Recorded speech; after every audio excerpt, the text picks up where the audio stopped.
See, it's days like this where I have absolutely nothing going, like literally nothing going on, where it's always really hard to make a video. Know what I mean? Yeah, I gotta come up with one too. Well, it's hard because like, it's not like every single day something exciting happens, you know what I mean? Like, I'm thinking about what happened to me today. I'm gonna step outside because I'd rather be outside.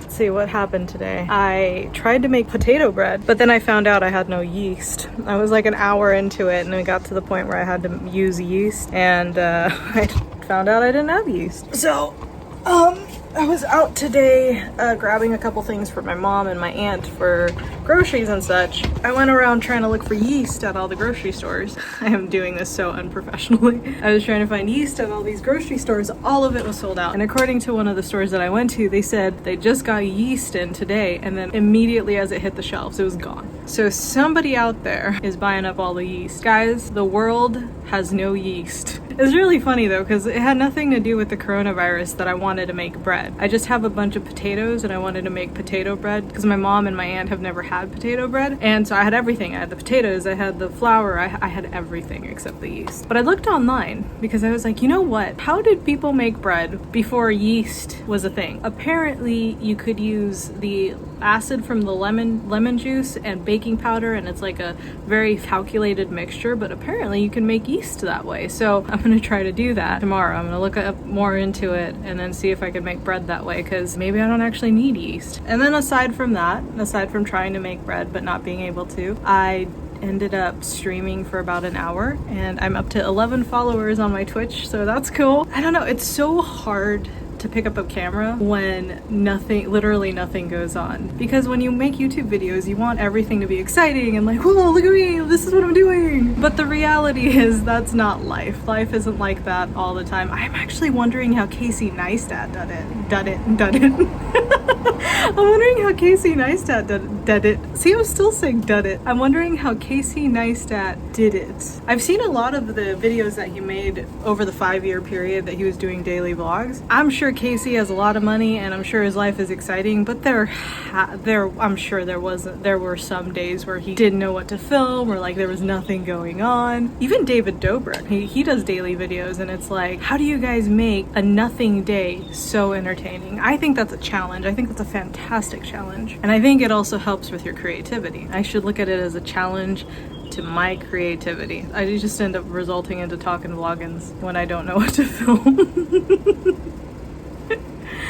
But I wanted to kind of touch on a couple things anyways, because yesterday I put out that video about be like water. Raph, who's another YouTuber here on the island, he replied, he mentioned something about, you know, having a full-time job and finding it hard to balance being a YouTuber or like coming out with content and working a full-time job.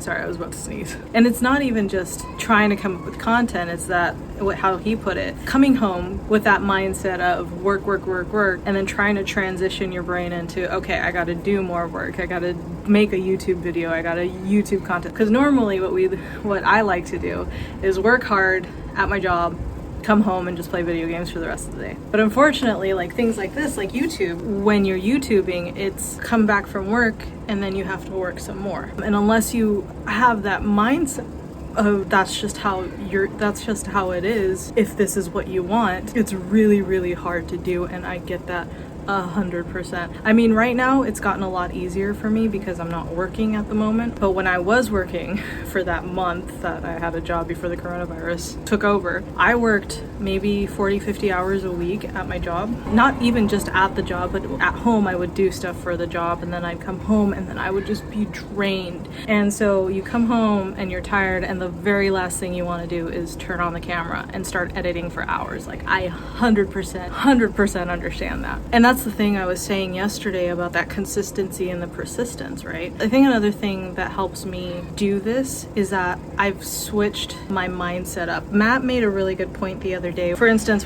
if you're a smoker, which I used to be a smoker, I talked about this with a friend of mine who used to be a smoker as well. He used to try to do all those nicotine patches and do the programs to help quit smoking. But the one thing that helped both of us quit smoking is just in our mind, we were just like, we're not smokers anymore. We don't smoke. we're not smokers. The problem with the program, you're still labeling yourself as a smoker, so you still act like a smoker. You're still feeling that I need that cigarette because I'm a smoker. Like, you're labeling yourself as a smoker. But if you tell yourself, like, this is not what I do anymore, I'm not a smoker, I don't smoke, chances are you'll be able, that mindset switch of like, this isn't what I do, will help you stop doing it. I mean, it helped me, and it definitely helped my friend, because he was a smoker for a lot longer than me. I think he smoked for 10-12 years. He was like, yeah, the only thing that helped me stop was just tell myself, hey, I just don't do this anymore, I'm not a smoker. And I think it's the same thing with YouTube. Is if you tell yourself you're a YouTuber, because I call myself a YouTuber all the time, people will ask what I do. I never say what my job is. I'm like, I'm a YouTuber. But that's what I identify as a profession. I'm a YouTuber. What do YouTubers do? Well, they create content. So it's regardless of what's going on out in the world, whether you have nothing to film, whether you're working 40-50 hours plus a week, what helped me continuously create content, even on those days that I didn't want to push that record button, was I'm a YouTuber.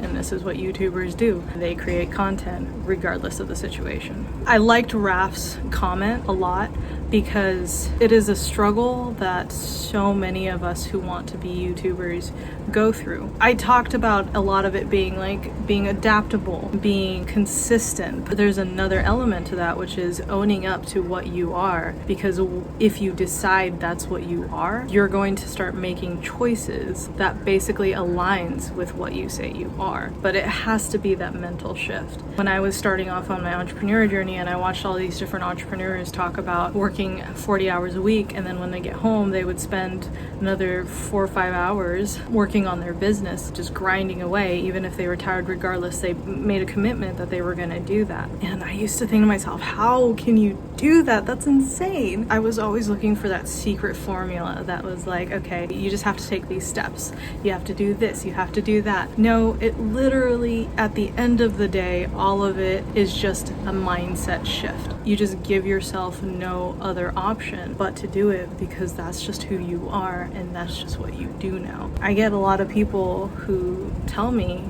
they're like, I don't know how you do this every day. It often sucks because even at this point where this daily YouTube video is becoming a habit for me, there's still moments where my old self rears its head and is like, nah, don't worry about it. It's fine. You miss a day. Who cares? You're tired. Just go to sleep. Just play video games. Don't worry about it. No one's gonna care, you know? But you can't give yourself that out. If you want to be something, then you have to switch that mindset and say that this is who I am. I talk about this a lot in terms of YouTube, but I think this applies to almost everything in life. Anything we want to do, whether we want to be a good chef, a good gardener, we want to become something, we want to stop smoking, we want to stop drinking. Like, that's just another thing. This is something that helped me because I used to drink and I don't drink anymore. People are like, oh, like, how did you stop drinking? Well, I decided I don't drink. I'm just not a drinker anymore. I don't call myself a drinker. That's why I think even though I was really addicted to drinking at one point in my life, I could still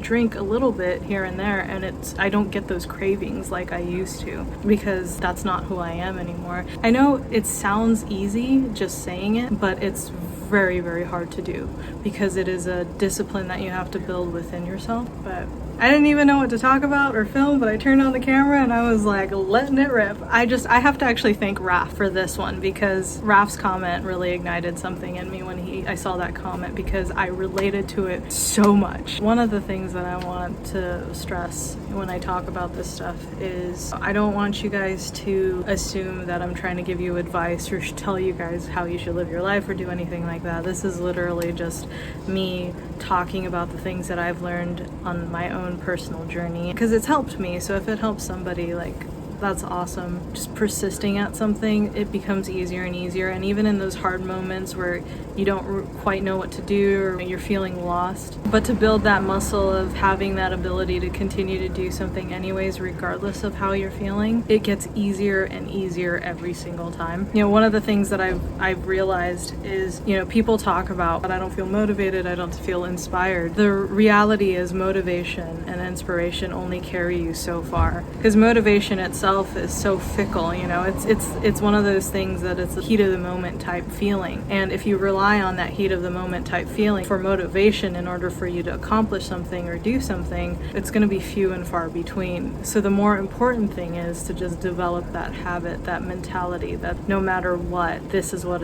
you're going to do. It's amazing how easy it is for me to do something for other people, even if I don't want to do it because I'm afraid of letting them down. I will put all my effort and time and energy into accomplishing something for other people because I don't want to let them down. Like, I'll do the homework because I don't want to let my teachers down. I'll do the task at work because I don't want to let my boss down. But when it comes to tasks that I set for myself, it's so much easier to break it because, one, the only person I'm disappointing is myself, and I've disappointed myself before enough times to know that there's really no big consequence other than the fact that I don't accomplish the thing that I set out to do. And then it just becomes this thing where I get so used to disappointing myself that I'm like, oh, well, if I don't do it, it's fine. Nothing major is going to happen aside from it, the thing that I want to happen, not happen. And the real person that you shouldn't be disappointing is yourself, because you're the one person who has the ability to make a difference in your own life. I don't know.